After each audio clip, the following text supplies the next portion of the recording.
Bonjour mes frères et sœurs et bienvenue à la méditation guidée de l'Évangile de Jésus-Christ selon saint Marc au chapitre 4, versets 35 à 41.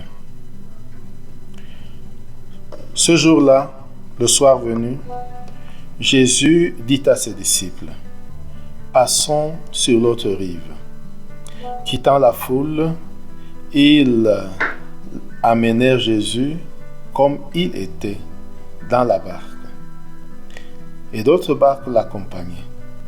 Survient une violente tempête.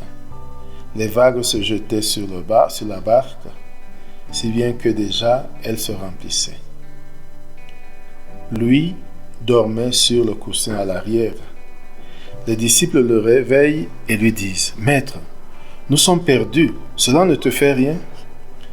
Réveillé, il menace le vent et dit à la mer : « Silence, tais-toi !» Le vent tomba et il se fit un grand calme. Jésus leur dit : « Pourquoi êtes-vous si craintifs ? N'avez-vous pas encore la foi ? » Saisis d'une grande crainte, ils se disaient entre eux : « Qui est-il donc celui-ci pour que même le vent et la mer lui obéissent ? »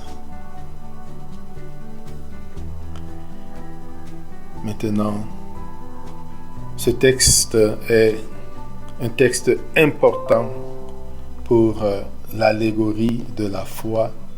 C'est une allégorie de notre vie. Des mots comme « passons à l'autre rive ». Et sont très suggestifs. Le soir venu, Jésus dit : « Passons à l'autre rive ». Et la traversée pour aller à l'autre rive n'est pas, comme on dit, un long fleuve tranquille.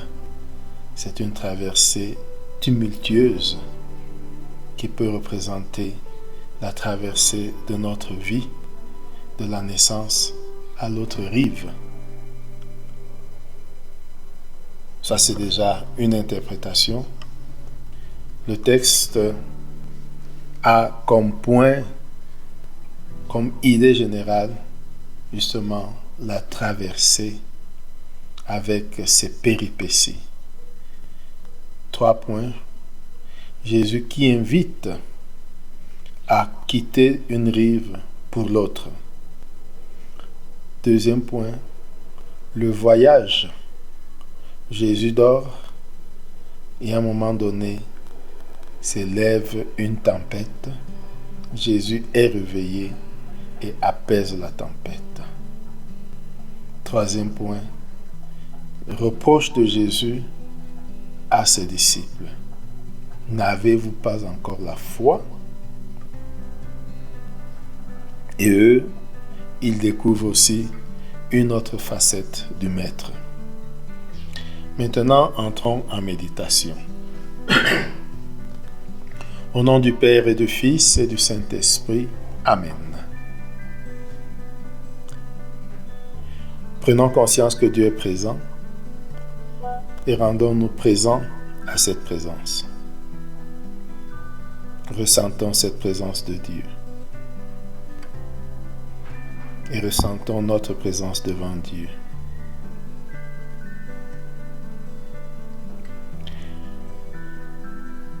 Maintenant, invoquons l'Esprit Saint pour qu'il nous guide dans ce temps de méditation. Demandons la grâce du jour. Demandons la grâce de la foi. Maintenant, lisons une deuxième fois le texte. Ce jour-là, le soir venu, Jésus dit à ses disciples : « Passons sur l'autre rive. » Quittant la foule, ils amènent Jésus comme il était dans la barque. Et d'autres barques l'accompagnaient. Survient une violente tempête. Les vagues se jetaient sur la barque, si bien que déjà elle se remplissait. Lui dormait sur le coussin à l'arrière. Les disciples le réveillent et lui disent, « Maître, nous sommes perdus et cela ne te fait rien ?» Réveillé, il menaça le vent et dit à la mer, « Silence, tais-toi !» Le vent tomba et il se fit un grand calme. Jésus leur dit, « Pourquoi êtes-vous si craintifs? N'avez-vous pas encore la foi ?» Saisis d'une grande crainte, ils se disaient entre eux, « Qui est-il donc celui-ci pour que même le vent et la mer lui obéissent ?» Nous allons imaginer le lieu. Évidemment, le lieu, c'est la mer. D'un rivage à l'autre de la mer, nous pouvons imaginer donc visualiser ce lieu. Voir la mer, sentir les vagues, voir Jésus et ses disciples, me voir parmi les disciples, et voir la foule qui est là.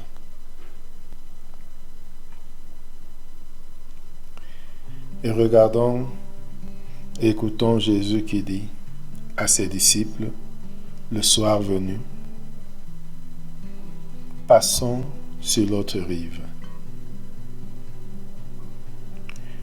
Prenons conscience du temps, le soir venu. Passons sur l'autre rive. Vivre ce soir avec Jésus et voir Jésus monter avec ses disciples dans la barque qui l'amène à l'autre rive. Nous prenons note du fait qu'il est écrit que ce n'est pas Jésus qui amène les disciples, mais c'est les disciples qui amènent Jésus dans leur barque, dans la barque. Réfléchissons à ce que cela veut dire. Et regardons aussi qu'il y a d'autres barques qui accompagnent. Elle n'est pas seule, cette barque, dans ce voyage.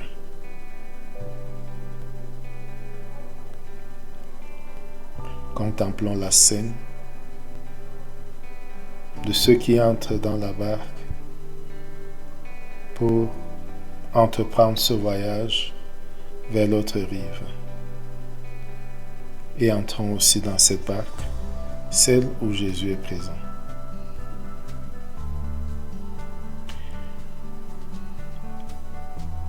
Entreprenons le voyage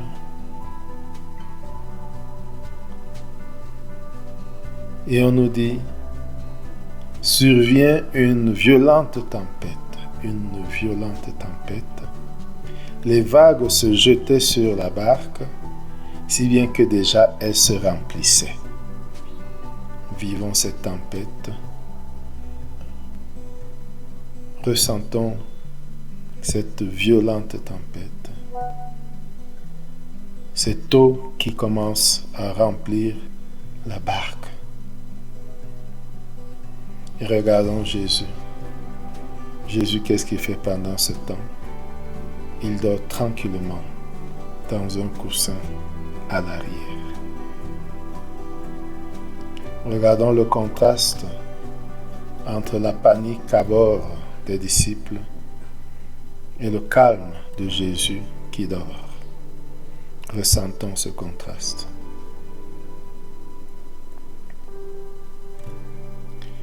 Et maintenant, regardons le disciple qui court vers lui et le réveille. « Maître, nous sommes perdus et cela ne te fait rien ?» Ressentons ce que ressentent les disciples en disant cela. « Maître, nous sommes perdus et cela ne te fait rien ?» Réfléchissons et laissons résonner cette phrase dans notre cœur, dans notre vie. Maître, nous sommes perdus et cela ne te fait rien.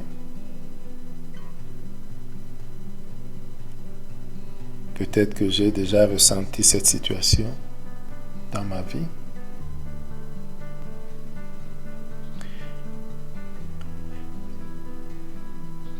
Et maintenant, regardons Jésus qui se réveille et qui immédiatement menace le vent. Écoutons ce qu'il dit à la mer. Silence, tais-toi. Et regardons et ressentons le grand calme qui se fait.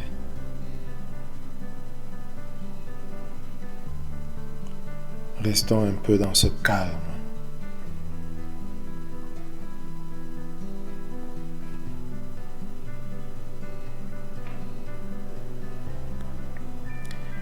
Et maintenant, regardons Jésus qui se retourne vers les disciples, qui se retourne vers nous et nous dit, « Pourquoi êtes-vous si craintifs? N'avez-vous pas encore la foi ?» Essayons de raisonner ou de écouter, résonner cette phrase dans notre cœur. Pourquoi êtes-vous si craintifs? N'avez-vous pas encore la foi?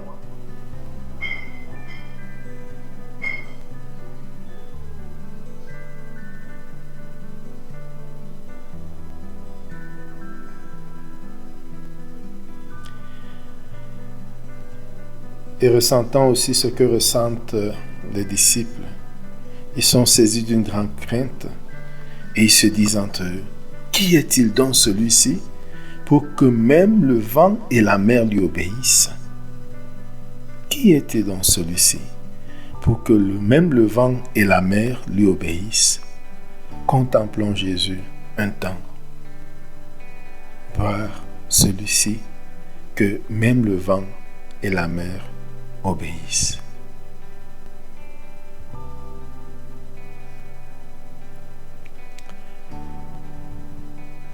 Maintenant, entrons en dialogue avec Jésus. Parlons-lui de ce que nous avons vu, entendu, ressenti, de qui nous a touchés à la méditation de cet évangile.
Et maintenant, nous pouvons dire au revoir à la présence de Dieu avec la prière que Jésus nous a enseignée.